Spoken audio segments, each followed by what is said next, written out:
Selamat pagi, salam sejahtera bagi kita semua.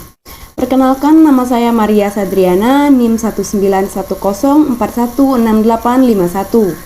Kelas A1 pagi dengan jurusan manajemen pada mata kuliah perilaku organisasi dengan dosen Bapak Adi Mursalin, SEMM, selaku dosen pengampu mata kuliah perilaku organisasi.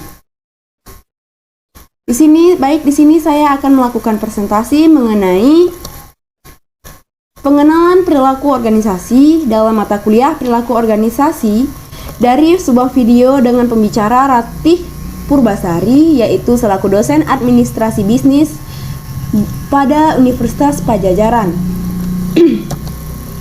Baik, yang pertama, pengertian dari organisasi dan perilaku organisasi. Organisasi adalah kumpulan manusia yang berintegrasi dan bekerja sama untuk mencapai tujuan yang telah mereka tetapkan sebelumnya, atau tujuan organisasi itu sendiri. Sedangkan, perilaku organisasi adalah suatu bidang studi yang mempelajari dampak perorangan, kelompok, dan struktur pada perilaku dalam organisasi dengan maksud menerapkan pengetahuan semacam untuk memperbaikan keefektifan organisasi, menurut Robbins pada tahun 2013. Lalu yang selanjutnya, pentingnya mempelajari perilaku organisasi bagi mahasiswa ekonomi. Yang pertama, ilmu ini dapat memainkan peran penting dalam perkembangan organisasi dan keberhasilan kerja. Lalu yang kedua, perilaku organisasi menjadi semakin penting dalam ekonomi global ketika orang dengan berbagai latar belakang yang berbeda harus bekerja sama secara efektif dan efisien. Lalu yang ketiga, manfaat ilmu perilaku organisasi bagi pemimpin dan anggota organisasi, antara lain untuk menentukan kebijakan, membuat aturan, dan memecahkan masalah dan lain sebagainya. Lalu yang selanjutnya yaitu perilaku organisasi, yaitu sebagai interdisipliner.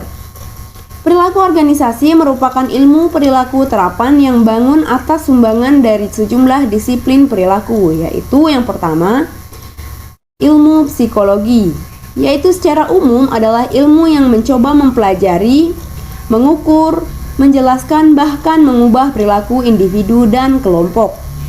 Lalu yang kedua, ilmu sosiologi, yaitu adalah ilmu yang mempelajari mengenai sistem sosial di mana orang-orang memainkan perannya dalam masyarakat.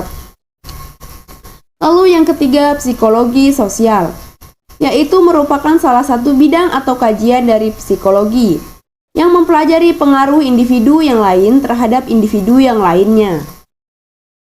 Lalu yang selanjutnya, yang keempat, antropologi, yaitu secara umum adalah ilmu-ilmu yang mempelajari mengenai hubungan-hubungan yang ada di dalam masyarakat dan kegiatannya.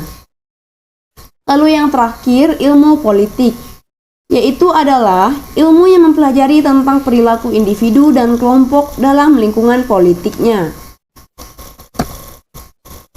Lalu selanjutnya, ruang lingkup kajian perilaku organisasi. Yang pertama, mengenal perilaku organisasi. Yang kedua, dasar-dasar perilaku individu. Yang ketiga, nilai, sikap, kepuasan kerja, dan komitmen organisasi. Yang keempat, kepribadian dan emosi. Yang kelima, persepsi dan pengambilan keputusan individual. Yang keenam, motivasi. Yang ketujuh, dasar-dasar dinamika kelompok. Yang kedelapan, komunikasi dalam organisasi. Yang kesembilan, manajemen stres. Yang kesepuluh, manajemen konflik dan negosiasi. Yang ke-11, kepemimpinan dan perspektif perilaku keorganisasian atau learning organization. Yang ke-12, budaya perusahaan. Yang ke-13, perilaku keorganisasian, perspektif internasional. Sekian presentasi saya mengenai pemaparan dalam sebuah video yang telah dibagikan oleh dosen kami, yaitu Bapak Adi Mursalin, mengenai pemaparan hasil dari mengenal perilaku organisasi. Sekian dan terima kasih.